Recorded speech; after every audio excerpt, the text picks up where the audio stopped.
सांसद शशि थरूर ने फिर प्रधानमंत्री नरेंद्र मोदी की तारीफ कर दी। प्रधानमंत्री नरेंद्र मोदी की तारीफ करते उन्होंने कहा कि मोदी जी की कूटनीतिक रणनीतिक तारीफ कर दी है।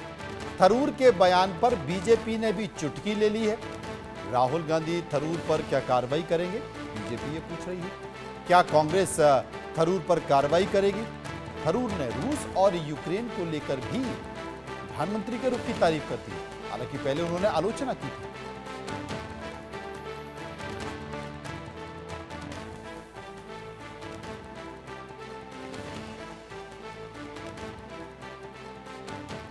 और इसी खबर पर बात करने के लिए Pankaj Bora, editorial director the Sunday Guardian, इस वक्त हमारे साथ मौजूद हैं।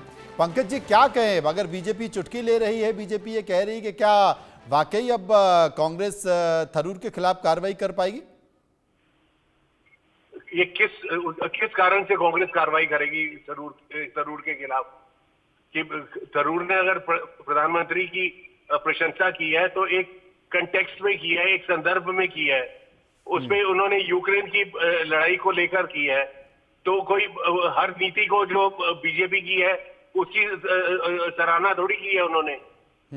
तो एक ही बात में उनके ऊपर कांग्रेस क्यों कार्रवाई करेगी? ये बड़ी बात है कि कांग्रेस क्यों कार्रवाई करेगी, क्योंकि तमाम कांग्रेस के नेता बीच बीच में ये खबरें भी मिल रही थी कि थरूर कांग्रेस से नाराज हैं, वो बीजेपी में मोदी की तारीफ कर रहे हैं। कहीं ऐसा तो नहीं कि वो कांग्रेस छोड़कर बीजेपी चले जाएंगे? देखिए, अगर कांग्रेस छोड़ के ये थरूर जाएंगे तो उनको इस्तीफा देना पड़ेगा तिरुवनंतपुरम की सीट से। और वो अगर वो बीजेपी के वो नुमाइंदे बन के वहां से लड़ते हैं तो उनका जीतना वहां से बिल्कुल मुश्किल हो जाएगा, क्योंकि बीजेपी की जो प्रेजेंस है केरला के अंदर वो बहुत कम है। तो थरूर जो है वो अपने इंटरेस्ट को पहले देखेंगे या बीजेपी के इंटरेस्ट को देखेंगे?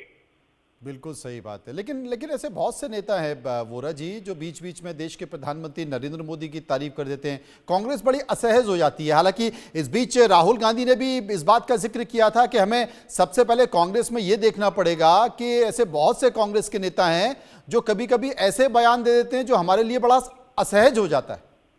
नहीं, वो तो राहुल गांधी को देखना चाहिए कि राहुल गांधी को अपने जो इनके जो स्पोक्स पर्सन आते हैं टेलीविजन में कि उनमें से इतने अधिकतर ऐसे हैं जिनको ना कांग्रेस का इतिहास पता है, ना कांग्रेस की विचारधारा के बारे में जानते हैं। तो ऐसे लोगों को क्यों रखा हुआ है? तो इसके ऊपर उनको बदलना चाहिए। ऐसे लोगों को सामने रखना चाहिए जो कांग्रेस के पक्ष को सामने रखता है।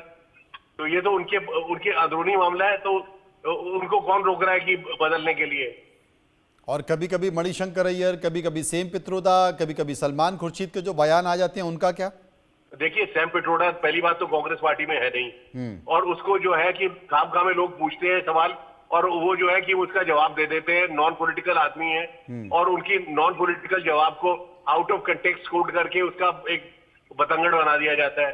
मणिशंकर अय्यर जो है उन्होंने कांग्रेस का इतना नुकसान किया है और वो कांग्रेस में अब एक्टिव रहे नहीं। उनको पर बोलने की बीमारी है। अभी ये राजीव गांधी जिनके कारण ये थे जो कुछ भी थे, तो जो है उनकी आलोचना कर दी थी।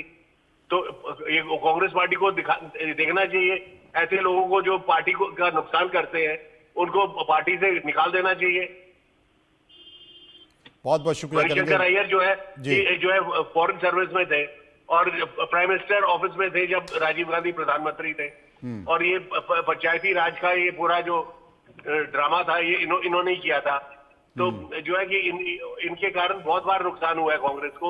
और बाद में भी ये जब नरेंद्र मोदी जी जब प्रधानमंत्री भी बने नहीं थे, वो थे तो उनको चाय वाला बोल दिया था 2014 में कांग्रेस के अधिवेशन में तालकटोरा स्टेडियम में कि 16 या 17 जनवरी 2014 को।